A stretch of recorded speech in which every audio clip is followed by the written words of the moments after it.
ma part de vérité, à eux de vérifier est-ce que cela correspond à la réalité, et je ne peux pas me taire lorsque mon honneur et ma dignité est bafouée. Le mensonge ne doit pas vaincre la vérité, parce que si on veut aller dans le sens de la construction d'un grand pays, il faut qu'on mette en avant la vérité. Justement, dans cette lettre, on voit vous parler de comment d'abord le parti a été créé, et puis comment le pouvoir a été transféré à Bamamadou, puis l'intégration de Cellou Dalein dans ce parti. Ensuite, vous avez parlé de l'assassinat de notre confrère Mohamed Koula Diallo au sein de l'UFDG. Aussi, vous avez parlé de votre passage même au sein du ministère de la Réconciliation nationale. Est-ce que c'est pas une sorte d'adieu pour vous, M. Bahouri? Est-ce que vous avez forcément besoin du soutien des sages, du Fouta, pour atteindre vos objectifs? Puisque ce problème n'a pu perdurer. Non, non. Parce qu'on se dit, est-ce que vous avez le sentiment d'être défavorisé? Non, j'ai été défavorisé, il faut dire les choses telles qu'elles sont. J'ai beaucoup plus d'adversité dans ce milieu-là que dans les autres milieux de notre pays. Lorsque je vais à la coordination Mandingue ou à la coordination forestière ou à la coordination de la Basse-Côte, je suis très bien reçu. Je n'ai aucun problème. Mais avec certains qui se disent de cette coordination, il y a eu de sérieux problèmes. Jusqu'à ce que certains ont dit que Cellou a totalement raison et Bahouri a tort. Je ne peux pas laisser passer ce genre de contre-vérité. Et donc, je m'adresse aux sages, qui sont des sages, au-delà d'une structure, pour leur dire, recherchez la vérité, ce qui est fondamental. Et là, en ce qui me concerne, voici ma part de vérité. Et au lieu de prendre comme argent comptant ce que quelqu'un d'autre vous dit, je vous demande de faire un effort pour rechercher la vérité, comme l'enseignent les livres sacrés, comme l'enseigne notre culture et nos traditions, qui veulent que si tu veux te rapprocher de Dieu, il faut toujours rechercher la vérité. Et depuis lors, vous avez eu des réactions? Je ne cherche pas de réactions. Ce qui est le plus important, c'est le message qu'on veut faire avancer et la prise de conscience qu'une certaine catégorie de la population doit avoir. On ne peut pas fermer les yeux, cultiver le mensonge et espérer gagner, espérer avancer, espérer aller dans le sens, disons, de renforcement d'une société forte et prospère. Ce n'est pas possible. Oui. Et maintenant, comme nous aimons notre pays, nous voulons qu'il avance, il faut que tout le monde, dans une large mesure, essaye de rechercher la vérité. Justement, je vais reprendre ma question. Est-ce que vous avez forcément besoin du soutien de ces sages pour atteindre vos objectifs? J'ai besoin de la compréhension de l'écrasante majorité de la population guinéenne. Aucune parcelle de la population guinéenne ne doit être exclue dans le projet pour lequel nous voulons que notre pays s'engage, quelles que soient les catégories sociales. Là, il y a un problème sérieux. On m'a fait du tort, j'ai été discrédité. Et si vous regardez bien, dans notre histoire, il y a beaucoup d'hommes et de femmes qui ont été discrédités et dont la mémoire n'a jamais été jusqu'à présent leur mémoire rétablie. Beaucoup de gens ont été condamnés, pendus. Jusqu'à présent, on ne les a pas réhabilités. Beaucoup de choses se sont passées dans ce pays. La vérité officielle l'a emporté sur la vérité tout court. Est-ce que nous pouvons, pour notre mémoire collective, pour l'histoire de ce pays, laisser les choses en l'état? Donc, il y a au-delà du cas que moi j'ai exposé, il y a un cas collectif qui concerne l'ensemble de la société guinéenne.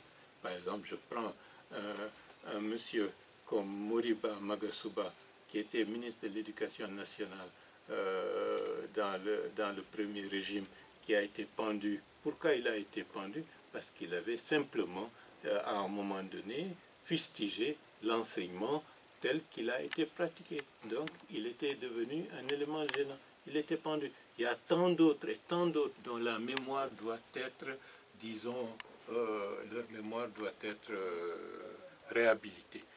Petit Touré, quelle était de Cancan. Quel était son crime en 1964? C'est simplement d'avoir voulu créer un parti politique tel que l'autorisait la constitution guinéenne. Ils ont été arrêtés, ils ont été condamnés, ils ont été éliminés comme des contre-révolutionnaires. Tout cela, notre société ne peut pas laisser, disons, ces contre-vérités continuer à exister. La mémoire, la vraie mémoire collective doit être connue. C'est ça qui libère un pays, qui libère les sociétés et qui peut libérer les énergies. Bien. Vous êtes dans Débat citoyen, une émission qui reçoit aujourd'hui Bahouri. Bahouri est l'ancien ministre de la Réconciliation nationale. Il est le premier vice-président de l'UFDG, l'Union des forces démocratiques de Guinée. On va s'intéresser donc au sujet Mohamed Condé qui défraie la chronique. Je veux parler du budget du chef de file de l'opposition, M. Bahouri. J'ai appris qu'il a reçu la deuxième tranche pour le second trimestre. Ce qui fait 3 milliards. 1 milliard 250 millions, c'est-à-dire 17 millions par jour, y compris les dimanches, alors que le ministre n'ont que officiellement 8 millions par mois. Alors, et donc ça veut dire que c'est vraiment quelque chose de faramineux comme budget. Pourquoi faire? Lui-même, il a dit, l'institution c'est lui, donc les 5 milliards annuels c'est pour lui. Maintenant, les pouvoirs publics, les législateurs doivent réfléchir à la question parce que cela ne peut pas durer. Vous voulez dire qu'avec ce montant que vous considérez colossal, c'est illégal? Illégalement affecté au chef de file de l'opposition? Bon, dans les formes, il y a une part d'illégalité. Parce que ce n'est pas à l'Assemblée. C'est pas passé à l'Assemblée. Ce n'est pas passé à l'Assemblée. La loi est passée à l'Assemblée. Mais l'allocation, le montant de l'allocation n'est pas passé à l'Assemblée. C'était une commission ou une entité bien restreinte. Or, par rapport au budget, c'est l'Assemblée nationale au complet, à travers le vote des députés, qui doit fixer les montants affectés à chaque ligne budgétaire. Donc, de ce point de vue, il y a entorse à la loi. Est-ce que c'est une complaisance? Vous voulez dire par là, M. Bahouri, que le montant n'était pas prévu dans le budget 2017? Non, ils ont... Mais la forme. Ah, la forme. La forme. Si c'est 2 ou 3 personnes qui s'est retrouvées pour fixer le montant, il va de soi qu'il y a un manque de transparence. Et qui dit qu'il n'y a pas de collision d'intérêts derrière ça? Or, si c'était les 114 députés qui avaient discuté de la manière la plus ouverte, il va de soi que peut-être qu'on n'aurait pas assisté à ce scandale financier et moral extrêmement préjudiciable à l'image de la classe politique dans sa globalité. Donc ça, c'est ce que je veux dire par rapport à ça. En fait, la question que je vous pose, est-ce que c'est le manque de communication qui crée ces problèmes ou bien c'est le montant lui-même? Il y a tout pose problème. Déjà, de par la Constitution de la République de Guinée, nous sommes un régime présidentiel. Au regard de cette Constitution, il n'y a pas nécessité d'avoir un statut de chef de file de l'opposition. Pourquoi? Parce que ça ne se justifie pas. Nous ne sommes pas dans le cadre d'un régime parlementaire. Le premier ministre chef de gouvernement n'engage sa responsabilité que devant le président de la République et non pas devant l'Assemblée nationale. C'est extrêmement important, la lecture constitutionnaliste de faits que nous engageons. Si le Premier ministre engageait sa responsabilité devant le Parlement, cela veut dire qu'à tout moment, ce Parlement peut faire tomber le gouvernement. Et par conséquent, une nouvelle élection peut survenir à tout moment. C'est le cas des régimes parlementaires, notamment anglo-saxons. Et c'est eux qui ont ce statut de chef de file de l'opposition, où à tout moment, un Premier ministre peut être démis de ses fonctions, son gouvernement peut tomber, soit suite à l'échec d'un vote d'une loi à l'Assemblée. Donc il faudrait organiser de nouvelles élections. Donc le Premier ministre, le chef de file de l'opposition ou du parti le plus représenté, peut à tout moment se retrouver au poste de chef de gouvernement, Premier ministre. Donc, pour assurer la continuité de l'État, ils ont affecté un statut particulier à celui qui a le plus grand nombre de députés à l'Assemblée et qui se trouve dans l'opposition, pour lui faire comprendre qu'à tout moment, il peut prendre la relève du Premier ministre en situation de responsabilité, d'où un cabinet avec un shadow cabinet, comme les Anglais le disent, un cabinet de l'ombre, qui est un gouvernement qui a les mêmes prérogatives, pas en termes d'action, mais en termes de supervision ou de droit de regard sur les actions des gouvernements en place. Et quel doit être le rôle d'un chef de file de l'opposition? Ici, dans nos pays francophones, il y a eu une volonté d'apaiser les relations entre opposition et pouvoir. Et certains ont estimé qu'il faut donner un statut particulier à celui qui est dans l'opposition, qui a le plus de députés. Malheureusement, ceci peut être bien compris. On n'a pas besoin de donner de l'argent à celui qui est le chef de file de l'opposition. Oui. C'est une pratique qui doit être tout à fait normale. Vous savez, lorsque, avec le Premier ministre Ahmed Tidiane Souaré, j'étais ministre de la Réconciliation nationale, ministre de la Solidarité et ministre des Relations entre les institutions. Et c'est avec cette dynamique que j'ai amené, convaincu le Premier ministre, chef du gouvernement, à avoir des entretiens de manière régulière avec le président de l'Assemblée nationale et toutes les institutions du pays pour qu'il y ait une possibilité, indépendamment de ce que prévoit la loi, de temps en temps, qu'il y ait des échanges entre les responsables de toutes les institutions du pays.